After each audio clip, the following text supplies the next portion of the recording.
सुबह 10 बजे से लेकर 11 बजे के बीच में उपस्थित हूँ आप सबके सामने। आज जिनकी कुंडली लेकर के आया हूँ, आप लोग जानते हैं सुबह 10 बजे से लेकर 11 बजे के बीच का जो कार्यक्रम आता है वो लोगों की कुंडलियाँ होती हैं जो अपॉइंटमेंट लेकर के दिखाते हैं।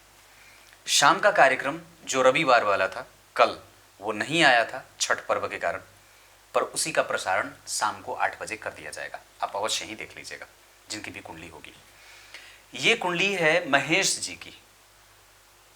15 जुलाई 1988 बिजनौर उत्तर प्रदेश से ये कुंडली आई है। भगवान ने सवाल पूछा है सरकारी नौकरी और विवाह नहीं हुआ है। 1988 के हैं, अभी तक न तो नौकरी लगी और न तो विवाह। और इन्होंने एक और भी सवाल पूछा है जो बड़ा ही अजीब है कि इनकी नौकरी एक जगह टिक नहीं पाती है। इसका भी अध्ययन करना आवश्यक होगा कि आखिर ऐसा क्यों होता है। धन बचाना बड़ा मुश्किल होता है और समाज में नाम, यश, कीर्ति वगैरह जो एक व्यक्ति को चाहिए सामान्यतया वो मिलेगा या नहीं। अगर इस तरीके के सवाल आपके जीवन से जुड़े हैं तो निश्चित रूप से ये कुंडली आपके अध्ययन के लिए बन जाती है और देखने के लिए बन जाती है। कभी भी कोई भी कुंडली जब देखने चले तो सबसे पहले उस कुंडली के चंद्रमा की स्थिति को स्पष्टतया देख लेना चाहिए। आषाढ़ माह में जन्मे हैं तो उद्योगी हैं, मेहनत करने का बल है। व्यक्ति को अगर प्लेटफॉर्म मिल जाए तो हर एक चीज़ अपने नाम कर ले। दौड़ने वाला जैसा होता है ना कि अगर कह दिया जाए कि हाँ तुम ये कर दो और सामने पुरस्कार रख दिया जाए दिखा करके कि हाँ तुम्हें ये मिल जाएगा, तो निश्चित रूप से व्यक्ति उस दूरी को तय कर जाएगा। आत्मबल कमजोर इसलिए कभी कभी हो जाता है क्योंकि आप दक्षिणायन में जन्मे हैं। पिता का बल कमजोर ना हो इस वजह से उनकी सेवा और अपना आत्मबल कभी कमजोर मत करिएगा। विशेषतः सूर्य की पूजा वगैरह आपको आवश्यक होगी। दिमाग में बहुत सारी चीज़ें वर्षा ऋतु के कारण बनती हैं। शुक्ल पक्ष के प्रतिपदा के चंद्रमा हैं, इस वजह से यहाँ पे चंद्रमा पापक हो जाएंगे और जब चंद्रमा पापक हो जाते हैं तो व्यक्ति को नौकरी मिलने में दिक्कत होती है। अन्यथा इसको आप ऐसे भी कह सकते हैं, फिर बंधी हुई आय प्राप्त करने में मशक्कत बढ़ जाती है। गुरुवार को जन्मे हैं तो आपके अंदर गंभीरता बड़ी अद्भुत है और कई बार आप परिस्थितियों को सही तरीके से नहीं समझ पाते हैं। ऐसी अवस्था में कई बार व्यक्ति सिर्फ एक तरफा ही सोच पाता है। उसके किताब का ज्ञान कई बार पारिस्थितिकी तंत्र को अच्छे तरीके से समझ नहीं पाता या कई बार सिर्फ और सिर्फ विचारों से ही व्यक्ति की ऊपर बढ़ने की स्थिति होती है, पर कई बार आप धरातल की बात को समझ ही नहीं पाते। वज्र योग में पुष्य नक्षत्र में जन्मे हैं। कुछ अपना काम भी अगर भविष्य में करना होगा निश्चित रूप से कर सकते हैं। आपका शरीर वज्र की भांति है, मतलब इसमें बीमारी नहीं है और ब्राह्मण वर्ण और देवगण के हैं, इस वजह से सात्विकता आप में ज़्यादा है। मैं जहाँ चुप था वहाँ यही शब्द ढूंढ रहा था कि गुरुवार के जन्मे होने से व्यक्ति थोड़ा ऊपर होता है। वैचारिक रूप से उसकी जो गति होती है वो बड़े ही क्लास वाली होती है, मतलब उच्चतम स्तर की। वो कभी भी छोटी छोटी बातों में उलझा नहीं रहेगा और कभी भी हो सकता है कि उसको समझने वाले लोग उसके आसपास ना हो। आप जो तर्क देंगे, आपके पास जो बुद्धि है, आपके जो सोचने की क्षमता है, वो हो सकता है कि सामान्य व्यक्ति से थोड़ी अलग हो और बिल्कुल नेचुरल हो। आप प्राकृतिक चीज़ों में, सौंदर्य में, कलाओं में, लोगों को समझने में, उनके दुख को समझने में, आंतरिक स्तर तक गहन अध्ययन करने में, चीज़ों को बारीकी से एकदम बिल्कुल निकट जा करके उसकी प्रतिलिपि तैयार करने में बड़े शुद्ध हस्त हैं। और इस क्षेत्र में भी किसी को सिखा देना, किसी को समझा देना, किसी को रिपोर्ट कर देना, किसी को बता देना, ये गुण है आपके अंदर का कि कौन सी चीज़ किस कला के साथ परोसी जाए, ये बड़ा अच्छा होता है। वृषभ लग्न, लग्न में ही मालव्य योग, क्योंकि शुक्र यहीं बैठे हैं। डिग्री के हिसाब से 22 डिग्री के हैं, अच्छे रहेंगे। गुरु और शुक्र, ध्यान से समझिए आपकी कुंडली जाना किस तरफ जाती है। गुरु और शुक्र लग्न में और सूर्य और बुध धन में, चंद्रमा बहुत अच्छे बैठे। यहाँ केतु माता को बीमार बना रहे हैं, यहाँ शनि राहु को देख करके सरकारी नौकरी का दम तो भर रहे हैं और राहु यहाँ आपको दिमाग से बहुत बड़ा बना दे रहे हैं। एकादशवें भाव के मंगल पापक ग्रह बैठे हैं और यहाँ पे वो 12वें भाव के अधिपति हो जाने से कई बार थोड़ी बहुत गड़बड़ी भी पैदा करेंगे। धन भाव पे मंगल की दृष्टि है, ध्यान से समझिएगा।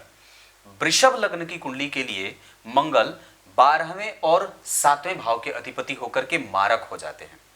ध्यान से इधर देखिए मेरी तरफ। वृषभ लग्न की कुंडली के लिए मंगल 12वें मेष राशि और 7वें वृश्चिक राशि के अधिपति होते हैं। किसी भी भाव के अधिपति का अपने भाव से 5 घर जाकर के बैठना अच्छा होता है। और ये मारक ग्रह है, ये जहां बैठेगा और जहां देखेगा सबको मारेगा। तो इसने क्या मारा? आपके विचारों को। इसने क्या मारा है? आपकी कुंडली के सुख को, क्योंकि सुख भाव के अधिपति को इसने देखा है। माता से सुख तो मिल जाए, पर निश्चित रूप से व्यक्ति को वैचारिक रूप से प्रकोपित बना देता है। यही मंगल ने, जो आपकी कुंडली का मारक ग्रह है, और क्या मार रहा है? आपकी कुंडली के यश भाव को देख रहा है। सप्तम भाव और 12वें के अधिपति, दुह स्थान के अधिपति, ध्यान से समझिए, दुह स्थान के अधिपति मंगल सबसे पहले धन को मार रहे हैं। मजबूत है, ये पक्ष आपको देना चाहता है, पर वस्तुतः 12वें भाव के अधिपति से दृष्ट होने के कारण इसको व्ययशील बना दे रहे हैं। वही मंगल की 7वीं दृष्टि यहां पड़ेगी तो आपकी कुंडली में यश, कीर्ति, मान, सम्मान, पद, प्रतिष्ठा, प्रभाव, परिणाम और रिजल्ट सब कमजोर। और उसके बाद उनकी 8वीं दृष्टि यहां आपको व्यवसायिक करने के लिए, आपको व्यवसायिक बनाने के लिए, आपको व्यवसाय करने के लिए मजबूर करना चाहती है। मतलब मंगल ने आपका काम बिगाड़ना है। क्लियर है? सूर्य को देखा है ना, सूर्य चतुर्थ भाव के अधिपति हैं। 12वें भाव के अधिपति लाभ को पहले तो नष्ट किया और उसके बाद सुख को नष्ट किया, क्योंकि सुख भाव, माता भाव के अधिपति को 12वें भाव के अधिपति देखेंगे तो माता को कष्ट देंगे और ऊर्जा का क्षरण करेंगे, सो अलग। और उसके बाद गुरु जो है वो सूर्य से द्वितीय द्वादश के संबंध में और चंद्रमा से तृतीय एकादशवें के संबंध में। गुरु के पास कोई बल नहीं है। इस कुंडली के लिए ध्यान से समझिए, अष्टम भाव के अधिपति होकर के लग्न में बैठे हैं ना भाई जी, और यहां 6वें भाव के भी तो अधिपति होते हैं शुक्र। तो 6वें और 8वें भाव के अधिपति का संबंध लग्न में बनेगा। और इस भाव के अधिपति जो गुरु हैं वो इस कुंडली के लिए क्या होते हैं? इस कुंडली के लिए पापी भाव के अधिपति हैं। ये भी यथेष्ट भाव नहीं है और ये भी नहीं है। दरअसल दोनों ही भाव बहुत अच्छे नहीं होते। कुछ मामलों के लिए तो यहां पे गुरु बिल्कुल ही शांत हो जाएंगे, सुषुप्त हो जाएंगे। और गुरु की दृष्टि यहां के लिए सामान्य, यहां के लिए लाभदायक और यहां के लिए नीच की। अब जरा विचार करिए, भाग्य भाव के अधिपति अष्टम में जाकर के भाग्य भंग योग लगा देते हैं और गुरु की नीच दृष्टि पड़ती है और इस भाव पे किसी भी शुभ ग्रह का कोई प्रभाव नहीं। और भाग्य भाव के आगे राहु और पीछे शनि भाग्य को पाप कर्त्री में डाल देते हैं। गुरु की रही सही कसर जो आपकी कुंडली में लाभेश होकर के लग्न में बैठे थे, लाभ भाव के अधिपति होकर के और अष्टम भाव के अधिपति होकर के लग्न में बैठे थे, रिसर्च और जो नहीं पढ़ना है, कई बार व्यक्ति वो भी किताब में रट्टा मार रहा होता है। इसको बदलिए। चीजों को टाइम पे भूलने की आदत है, बार बार चीजों को एनालिटिकल प्रोसेस से पढ़िए, मेमोराइज करिए। और दरअसल आपकी कुंडली में पंचम भाव का अधिपति बुध द्वितीय भाव में बैठा है चतुर्थ भाव के अधिपति के साथ। ये कई बार व्यक्ति के परिणाम को देते तो हैं, पर वस्तुतः शनि की दृष्टि पड़ रही है। कहां कहां भाई जी? शनि की दृष्टि नौकरी देने का प्रलोभन देती है, शनि की दृष्टि यहां पे आपको गंभीर बना देती है, पर पंचम भाव बुध और चतुर्थ भाव सूर्य, इन दोनों पे शनि की दृष्टि पड़ जाने से चतुर्थ भाव भी प्रभावित होता है और पंचम भाव भी प्रभावित होता है। मतलब परिणाम जो आपको मिलने वाला था उस भाव पे भी शनि की 10वीं दृष्टि पड़ गई और शनि इस भाव के अधिपति को भी देख ले तो क्या होता है? परिणाम क्या है? विवाह के बाद पुत्र का पाना परिणाम है ना? विवाह किया तो पुत्र की प्राप्ति हुई, वो आपका परिणाम है। और निश्चित रूप से पंचम भाव प्रेम का भी होता है। तो परिणाम और प्रेम ये दोनों एक साथ ही एक दूसरे से संबंधित होते हैं। प्रेम पत्नी से किया, प्रेम किया और फिर संतान की उत्पत्ति हुई। ये दोनों ही भाव और दोनों ही विचार पंचम भाव से किए जाते हैं। ये दोनों तथ्य जब पंचम भाव से प्रभावित होंगे और पंचम भाव शनि मंगल से प्रभावित होगा, मंगल की दृष्टि यहां, शनि की दृष्टि यहां, तो पंचम भाव और पंचमेश शनि और मंगल से पीड़ित, परेशान और भाग्य भाव पे पापकर्त्री का दोष। इस वजह से अभी तक न शादी हुई, न विवाह हुआ और न मन के लायक नौकरी मिल पाती है, क्योंकि भाग्य के साथ है नहीं। तो करना क्या है? अब जब नवांश कुंडली में राहु को देखते हैं तो यहीं बैठ गए और यहाँ के अधिपति मंगल धन में, विवाह का इंतजार और विवाह सबसे पहले कर लेना चाहिए। दूसरा, इस कुंडली में यहाँ चंद्रमा बैठे हैं जो व्यवसायिक बना रहे हैं। अब मैं एक बात बता दूं, अभी आपकी कुंडली में शुक्र की दशा चली है और दशा के आधार पर 2025 के मई तक अगर नौकरी ना लगे तो मुझे नहीं लगता है कि फिर वापस नौकरी की स्थिति बनेगी, क्योंकि आप 88 के पहले ही हैं। थोड़े बहुत उम्र घटा बढ़ा करके किया होगा तो 1 साल और लेट लतीफ़ी के साथ 2026 के 5वें महीने तक, अन्यथा फिर छोड़ दीजिएगा। और वस्तुतः आपकी कुंडली में जो स्थिति गुरु की बनी है, गुरु शुक्र सूर्य बुध, बैंकिंग, फाइनेंस और टीचर, नौकरी, पढ़ाने का योग आपकी कुंडली में ज्यादा अच्छा है। इसके अतिरिक्त आप जो है वो अपना कोई भी रोजगार स्थापित करना चाहें बिल्कुल कर लीजिए, क्योंकि दशमांश कुंडली यही इशारा कर रही है। दशमांश कुंडली में बुध और चंद्रमा का केंद्र में जाना आपके कर्म क्षेत्र को कंफ्यूज कर रहा है। दशम भाव में राहु और यहां पे कुंभ राशि का बनना, दरअसल आप के अगर भाग्य भाव को पाप कर्तृ दोष नहीं लगा होता तो भरोसे के साथ अब तक आपकी नौकरी मिल चुकी होती, पर नहीं मिलने के पीछे का कारण ये भाव पाप कर्तृ में और मंगल और शनि का प्रभाव जन्म कुंडली के पंचम भाव पे, जिसके कारण व्यक्ति के मेहनत, पंचम भाव क्या है?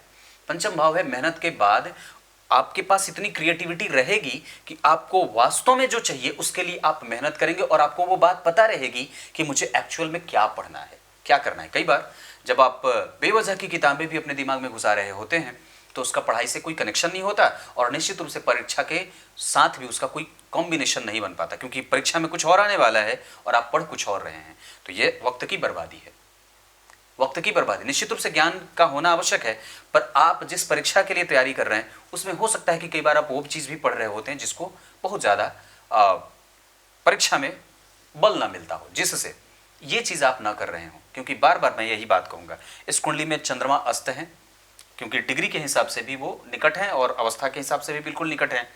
आपका भाग्य ठीक है, चंद्रमा अगर यहाँ नहीं बैठा होता तो जो मिला है वो भी नहीं मिला होता। मैंने क्या बात कही है कि चंद्रमा तृतीय भाव के बड़े अच्छे होते हैं, वो नक्षत्र में पुष्य के हैं तो बल है उनके पास, पर इस भाव का अधिपति जो चंद्रमा यहीं बैठा और जिस नक्षत्र में शनि चंद्रमा बैठे हैं उसका अधिपति शनि अष्टम में बैठा, थोड़ी सी गड़बड़ी, भाग्य भंग योग लगा दिया और मेहनत करने का योग भी लगा देता है, क्योंकि अष्टम भाव में बैठे हैं दशम भाव के अधिपति। इस वजह से भाई जी कोई ऑप्शन अवश्य रखिएगा।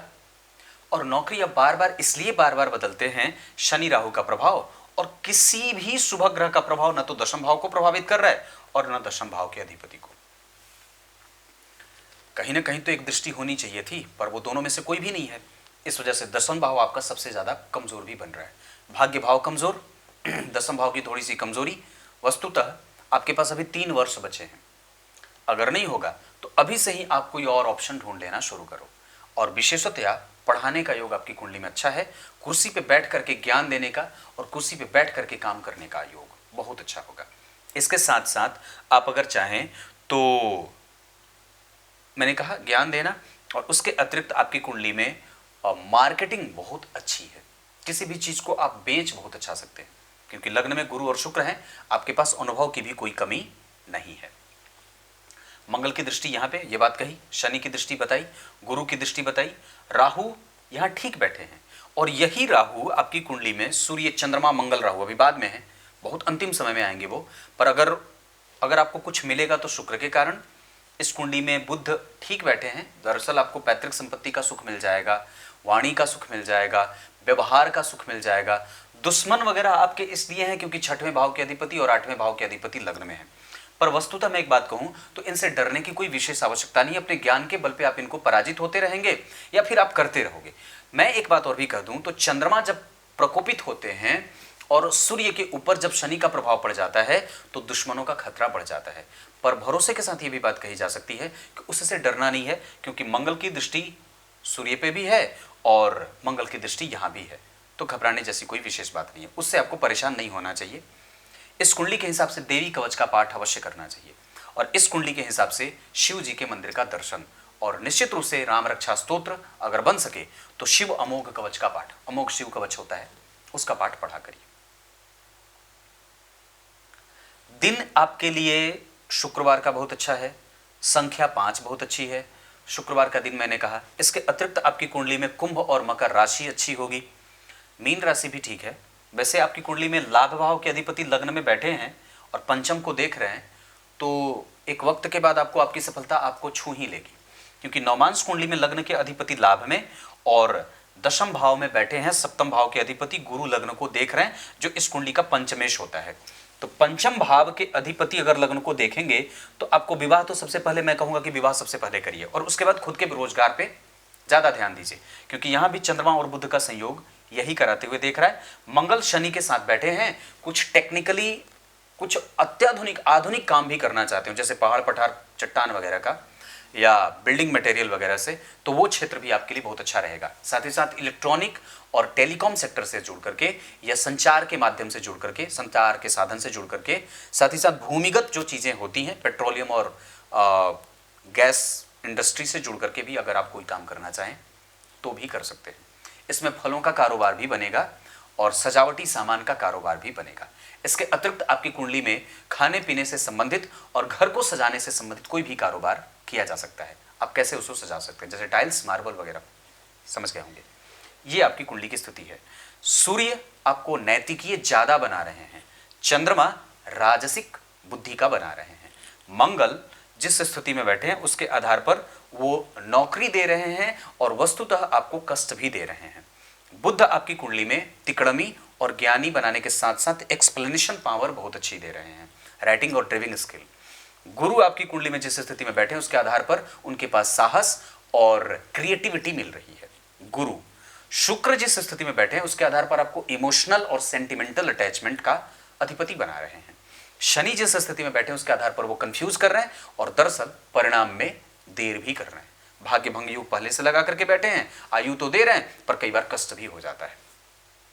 राहु ठीक है, वो खराब नहीं है, पर वस्तुतः उनके ऊपर किसी भी शुभ ग्रह का कोई प्रभाव नहीं है और इस कारण से कई बार वो दिक्कत में जा रहे हैं। अन्यथा तो आपकी कुंडली में वो ग्रह कमजोर है, हाँ, अवस्थागत वो कमजोर हो जाता है तो और भी निगेटिव हो जाता है और परिणाम नहीं देना चाहता या चाहते हुए भी नहीं। बार दशम भाव के राहु अच्छे होते हैं, मैंने ये बात कई बार कार्यक्रम में कही है, पर वस्तुतः उसकी शर्त है कि वो डिग्री के हिसाब से अच्छा हो, उसके ऊपर किसी कम से कम 2 ग्रह शुभ ग्रहों का प्रभाव हो और उसके आगे पीछे कम से कम एक शुभ ग्रह बैठे हो। अगर वो भी नहीं है तो कोई भी सूत्र इस पे लागू नहीं होता।